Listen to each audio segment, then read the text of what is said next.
दोस्तों नमस्कार।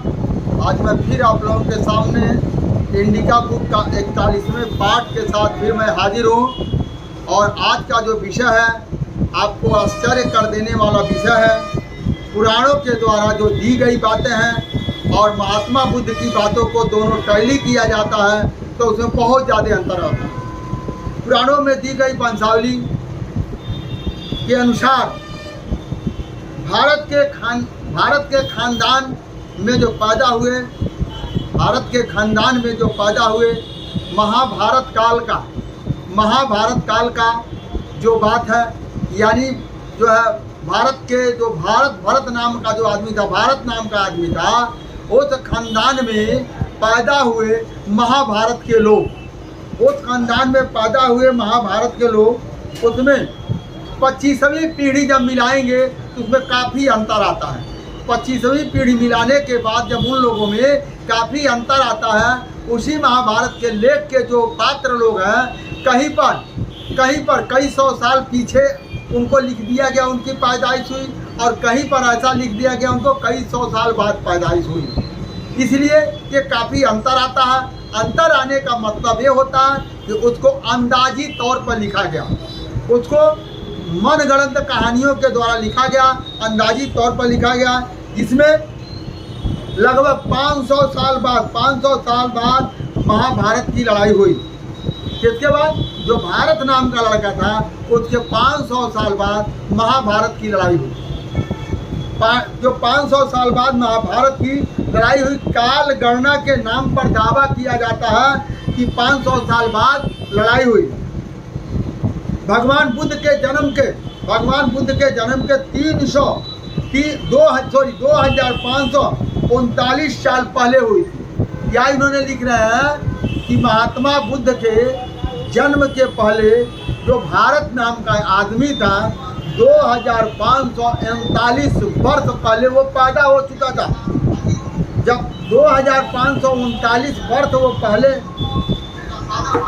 पैदा हो चुका था, तो सबसे पहले सवाल तो यह उठता है कि जब 2539 वर्ष पहले अगर भारत नाम का आदमी पैदा हो चुका था तो महात्मा बुद्ध जिक्र क्यों नहीं किए? जो कि महात्मा बुद्ध ने जो अपने त्रिपट में लिखा है, जम्मू द्वीप का नाम दिया है। जो जम्मू द्वीप का नाम दिया है, जो आज दिया जाता है जम्मू द्वीप खंडेवार। आप लोग देखेंगे कि हमारे भारतवर्ष के अंदर हिंदू धर्म में जब भी कर्मकांड होता है तो उसको दिया जाता है जम्मू द्वीप खंडेवार। ये अक्सर जो है कर्मकांड कराने वाले लोग इसको पढ़ते हैं। तो उन्होंने क्या दिया? जम्मू द्वीप का नाम दिया। जो भारत नहीं, अगर उनसे 3000 साल पहले भारत ने इस देश का नामकरण कर दिया होता तो महात्मा बुद्ध भी उसको भारत नाम देते, जम्मू द्वीप नाम नहीं देते। ये जो प्रमाण और साक्ष्यों के साथ ये आपके सामने जब आप तर्कशील बनेंगे तब आपको समझ में आएगा ये बात, ये कहाँ लिखा हुआ है और वहाँ कहाँ लिखा। जब दोनों को आपस में मिलाने के बाद सच्चाई का उजागर होता है। उनमें से जो 200 साल बाद मैगस्थनीज पैदा होते हैं, जो इंडिका लिखते हैं, 200 साल बाद मैगस्थनीज पैदा होते हैं और वह जब भारत में आते हैं तो इंडिका बुक लिखते हैं। इंडिका बुक में उन्होंने क्या जिक्र किया? परसाई देश का जिक्र किया, क्योंकि महात्मा बुद्ध के समय में उसका नाम जम्बू द्वीप पे था। जम्बू द्वीप के बाद इसको जो बदला गया तो आने वाला समय इंडिका के लेखक मैगस्थीन के समय पर उन्होंने ये देखा यहाँ के लोग परसाई देश है। परसाई देश कहा जाता था, यानी भारत का एक नामकरण किया गया था। परसाई देश भारत का एक नामकरण किया गया था। अब उससे पहली सदी ईसा पूर्व में राजा मीनांडर हुए। पहली सदी ईसा पूर्व जहाँ से स्टार्ट होता है वहाँ से पहली सदी ईसा पूर्व राजा मीनांडर हुए। भंते नागसेन से उनके सवाल जवाब हुए। भंते नागसेन उस टाइम जो है महात्मा बुद्ध के एक अनुयायी थे। भंते नागसेन से उनका जवाब सवाल मिलता है। मीनांडर से जवाब सवाल मिलता है। वो जवाब सवाल के प्रश्नों में भारत का उल्लेख नहीं है। उस जवाब सवाल में जब ये पूछा जाता है मीनांडर से नागसेन ने, तो वहाँ पर भारत नाम की कोई चीज़ नहीं मिलती है। पहली सदी में बौद्ध सम्राट कनिष्क हुए, उसके बाद पहली सदी मिनांडर के बाद पहली सदी में एक और सम्राट हुए, बौद्ध सम्राट कनिष्क हुए। वो बुद्ध को मानते थे, वो कनिष्क हुए। उन्होंने कभी भी भारत शब्द का प्रयोग नहीं किया। उन्होंने कभी इसी धरती पर उन्होंने पैदा हुआ और उस टाइम कभी भारत शब्द नाम का प्रयोग नहीं हुआ। चौथी सदी में गीता अर्थशास्त्र लिखे गए। चौथी सदी में देखिए दोस्तों, ये मैं नहीं कह रहा हूँ, ये इंडिका बुक का ये लेख बता रहा है। इंडिका बुक में ये लिखा हुआ है कि चौथी सदी में गीता और अर्थशास्त्र लिखे गए, मगर वहाँ भी भारत शब्द नहीं लिखा गया। किसी भी गीता की किताब में आपको भारत नाम का शब्द नहीं मिलेगा। 7वीं सदी में शंकराचार्य पैदा हुए। 7वीं सदी में शंकराचार्य हुए। उसने सारे भारत देश में से बौद्ध स्तूप नष्ट करवाए। देखिए दोस्तों, उन्होंने सारे भारतवर्ष की देशों से शंकराचार्य ने बौद्ध स्तूप को नष्ट किया। बौद्ध स्तूप को उन्होंने नष्ट किया।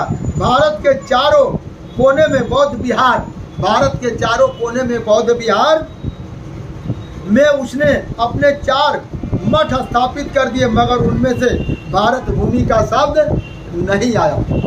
जैसे आपको बद्रीनाथ, केदारनाथ, ऐसे करके चारों कोने पर 4 मठ हैं। उस मठों को उन्होंने क्या किया, बौद्ध मठों को बदल करके उन्होंने अपने हिसाब से उस नामों को रखा। लेकिन वो भी शंकराचार्य भी कहीं पर भारत नाम का जिक्र उन्होंने नहीं किया। उसने स्थापित कर दिया। उसने भी भारत भूमि में शब्द का नाम नहीं पाया, प्रयोग नहीं किया।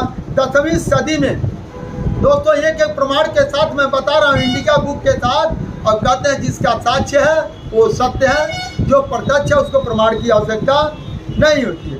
10वीं सदी में अल ब्रूनी भारत आए। अल ब्रूनी 10वीं सदी में भारत आए। उन्होंने भारत का आंखों देखा हाल एक बुक लिखा है। वो बुक मेरे पास आज भी है।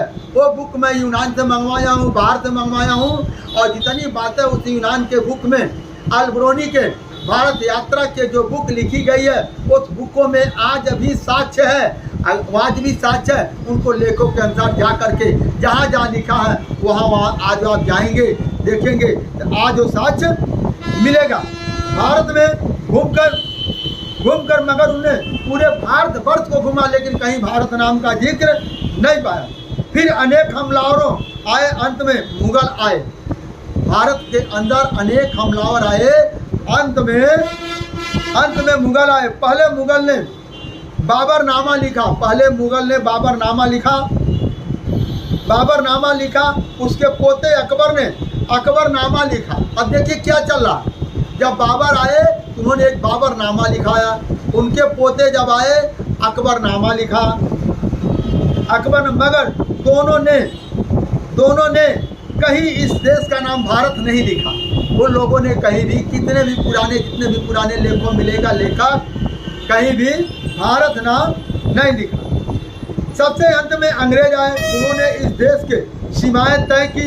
उसके समय में इस देश का नाम भारत सुनाई नहीं दिया। अंग्रेजों के समय में भी भारत का नाम सुनाई नहीं दिया। तो अगर अंग्रेजों के आने के बाद दुष्यंत पैदा हुआ हो, तभी यह माना जा सकता है कि भारत के नाम पर हमारे देश का नाम भारत पड़ा। क्योंकि दोस्तों, तमाम विदेशी लेखक आए, तमाम विदेश के लोग भारत आए रिसर्च करने के लिए, क्योंकि भारत भूमि एक विश्व गुरु था। भारत के अंदर पहला विश्वविद्यालय बना था और पूरी दुनिया से लोग भारत में रिसर्च करने के लिए आते थे। कहीं भी दुनिया के किसी भी लेखक ने रिसर्च करने के लोगों ने, जैसे अल ब्रूनी, हेस्टिंग, फाइयान, कई ऐसे जो आए, कलिंगा सर आए, उन्होंने भी भारत नाम का कोई जिक्र नहीं किया। आजकल इंटरनेट पर कई तरह के भ्रम फैलाए जाते हैं। आजकल इंटरनेट पर कई तरह के भ्रम फैलाए जाते हैं कि ये भारत है, तमाम कहानियाँ गढ़ी गई है, लेकिन जो हमारा साक्ष्य, प्रत्यक्ष, प्रमाण है उसको कोई कहानी नहीं कहा जा सकता है। दोस्तों, महाभारत का भारत देश वहीं से कोई संबंध नहीं है। महाभारत या गीता में किसी भी कहीं पर भी कोई भारत नाम का शब्द लिखा नहीं गया है। इसीलिए भारत नाम का जो शब्द है बहुत बाद में पड़ा है, जो कहीं कोई भरत वंश नहीं है या एक कहानी लिखी गई है। उसके आप अंदर में जाएंगे तो आपको सही सटीक तरीके से पता लगेगा। दोस्तों, आज मैं आप लोगों को बहुत कुछ नहीं बताते हुए मैं अपनी वाणी को ही विराम करता हूं। आपको एक कैसा वीडियो लगा आप लोग अवश्य कमेंट बॉक्स में लिखिएगा। 41वां पार्ट है। सर्वप्रथम मेरे बुक समरी फिशरमैन इंडिया के सभी दर्शकों को मेरा सादर प्रणाम, नमस्कार, जय हिंद, जय भारत, जय किसान।